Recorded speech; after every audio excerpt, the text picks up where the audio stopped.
Bonjour à tous, nous nous retrouvons pour un nouveau tuto concernant un dessin au crayon papier et crayon de couleur et nous allons travailler sur un motif de parapluie. Alors, pour commencer, nous allons tracer un demi-cercle sur la partie supérieure de la feuille. Alors, soit on le fait à main levée, si on ne se sent pas très à l'aise avec ce tracé, on peut prendre une petite assiette, la positionner ici et je fais mon demi-cercle sur ma feuille. Lorsque j'ai fait ceci, je vais tracer une ligne horizontale qui va nous aider à tracer la suite du dessin. Le milieu étant à peu près par ici, je vais diviser en 3 parties égales la surface. Donc 1, 2. Là, c'est le sommet de mon parapluie. Il ne me reste plus qu'à rejoindre les lignes pour former les baleines du parapluie. Ensuite, je vais tracer le bord de la toile et je vais tracer également la canne du parapluie.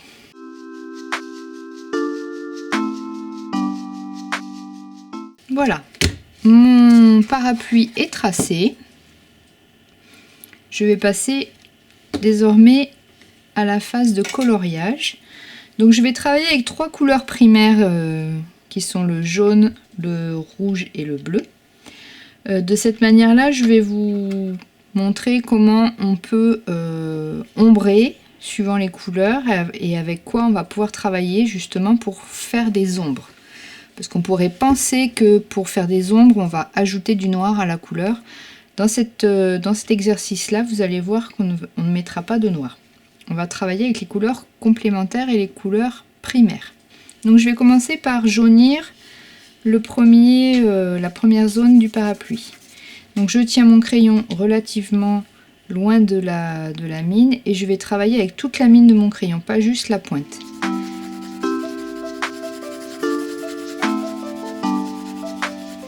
Donc petite astuce pour ne pas dépasser, je mets mon ongle qui va venir en buter pour éviter les coups de crayon en dehors. Donc je peux travailler avec des petits moulinets, des petits coups de crayon en cercle pour éviter d'avoir quelque chose de trop rigide.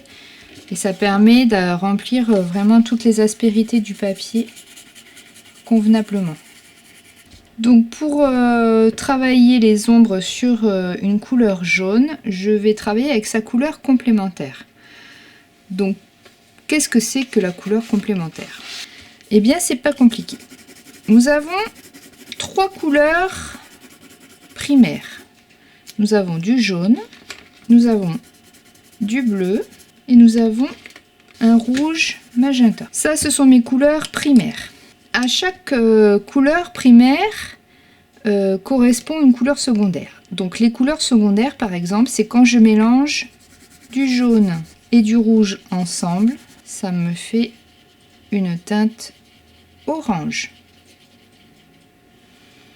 Si je mélange du jaune et du bleu, j'obtiens du vert. Et si je mélange rouge et bleu ensemble, j'obtiens du violet. Donc cette roue des couleurs, ce cercle chromatique, il est très utile parce que de cette façon-là, je vais vraiment savoir quelle couleur je peux utiliser pour foncer une couleur. Par exemple, le jaune, je sais qu'il va s'opposer au violet. Le rouge va s'opposer au vert et le bleu à l'orange. Donc par exemple, si je travaille un motif à dominante jaune et que je veux l'ombrer, je vais ajouter du violet. Si je travaille un motif rouge, je vais ombrer avec du vert, et si je travaille un motif bleu, je vais travailler avec du orange. Alors vous allez vite comprendre. Je reviens sur mon parapluie. Donc on a vu, le jaune va s'opposer à du violet. Donc ça veut dire que pour matérialiser mes ombres, je vais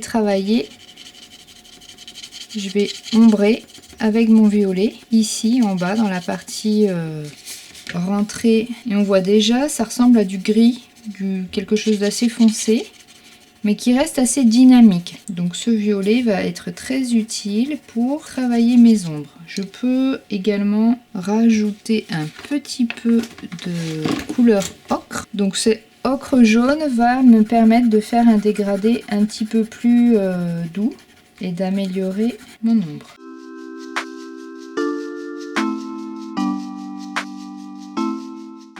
Donc j'appuie pas sur mon crayon, hein. C'est vraiment à force de passer, repasser, que je vais obtenir des teintes un peu plus saturées, un peu plus denses. Donc la zone à côté, je vais travailler le rouge par exemple. Donc de la même manière, je vais remplir cette surface.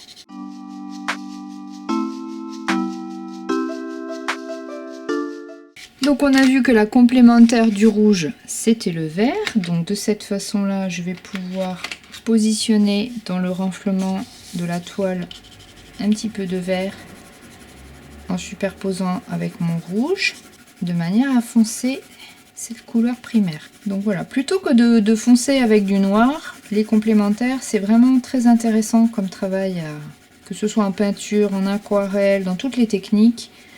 Pensez aux couleurs complémentaires avant de renforcer avec du noir, ça a tendance à griser trop les couleurs. Donc là vous voyez, on a quelque chose qui fonctionne très bien. Et sur la dernière partie, nous allons pouvoir poser un bleu.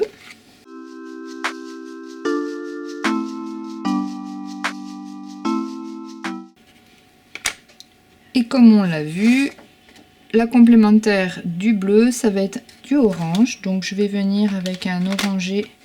On va même mettre un petit peu de marron.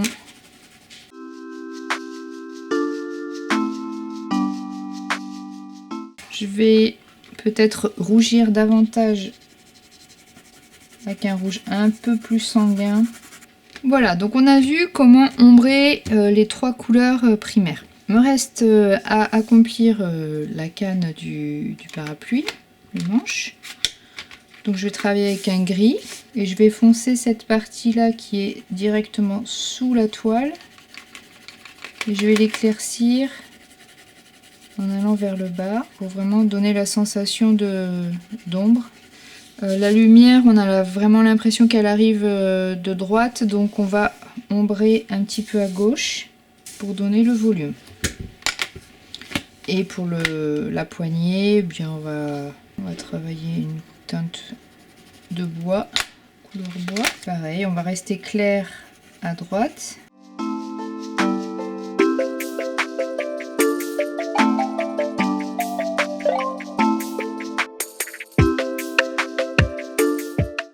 Voilà, notre tuto est terminé. Le parapluie a donc trouvé du volume grâce aux ombres rendues par les couleurs complémentaires. Donc le jaune avec le violet, le vert dans le rouge et du orange dans le bleu. Et en étant constant dans le travail de la provenance de la lumière. Ce tuto vous a été présenté par l'Office culturel du Pays de Duras.